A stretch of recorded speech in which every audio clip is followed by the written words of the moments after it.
প্রিয় তৌহিদি জনতা, মুহতারাম উলামায়ে কিরাম, সাংবাদিক ভাইয়েরা, প্রশাসনের বিভিন্ন স্তরের যারা কর্মকর্তা বৃন্দ আছেন, সকলের প্রতি রহিল আসসালামু আলাইকুম ওয়া রাহমাতুল্লাহ। বড় কষ্টের সাথে বলতে হয়, আমার বলার ভাষা কেন যেন হারিয়ে যাচ্ছে।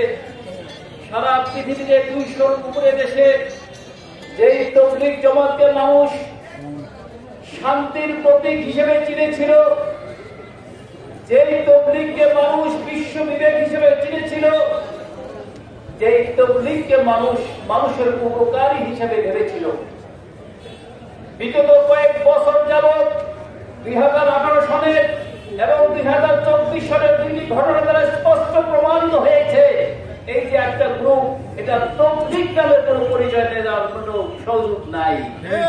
তারা যে কর্মকাণ্ড দেখিয়েছে, তারা যে চরিত্র আমাদেরকে দেখিয়েছে, আজকের থেকে আর তারা কোন তাবলীগের নাম ব্যবহার করার কোন সুযোগ পাবে না। তারা রাতের আধারে ঘুমের অবস্থায় যে অতর্কিত হামলা করেছে, পৃথিবীর কোন ইতিহাসে এর নজির নেই।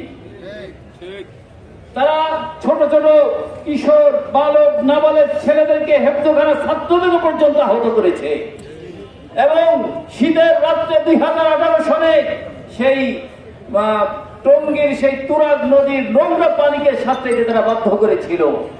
সেই সাতপন্থী নামে তারা আর কোনদিন তাবলীগের নাম ব্যবহার করতে পারবে না। তারা নিজেদেরকে সন্ত্রাসী খাতায় নাম লিখিয়েছে, তারা নিজেদেরকে খুনি নাম হিসেবে পরিচিত করেছে। সুতরাং আমি আর কথা না বাড়িয়ে এই সন্ত্রাসীদের জায়গা বাংলার জমিনে রাখতে দেওয়া হবে না।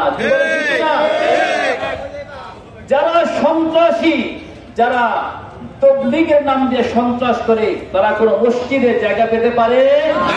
তাহলে আজকের এই জনসভা, আজকের এই মানববন্ধন কর্মসূচিতে আহ্বান থাকবে, শরীয়তপুর জেলার কোন মসজিদে এই সন্ত্রাসীদের জায়গা দেওয়া হবে না। যতদিন পর্যন্ত তারা এই সন্ত্রাসী কর্মকাণ্ড পরিত্যাগ করে তওবা না করবে, ততদিন পর্যন্ত তাদেরকে আর কোন মসজিদে তাদের কার্যক্রম চালাতে দেওয়া হবে না। আমি এই মানববন্ধন কর্মসূচি থেকে শরীয়তপুর জেলার ডিসি মহোদয়ের মাধ্যমে সরকার বাহাদুরকে জানাতে চাই, যারা বাংলাদেশের শান্তিপ্রিয় এই মুসল্লি, মানুষের বিবেক, আলেম ওলামাদের উপর হামলা করেছে, প্রায় এ পর্যন্ত 4 জন ভাইকে শহীদ করেছে, 1000-এর মতো আহত হয়েছেন, 100-র মতো মানুষ খুবই গুরুতর অবস্থায় এখনো হাসপাতালে কাতরাচ্ছেন। এই সন্ত্রাসী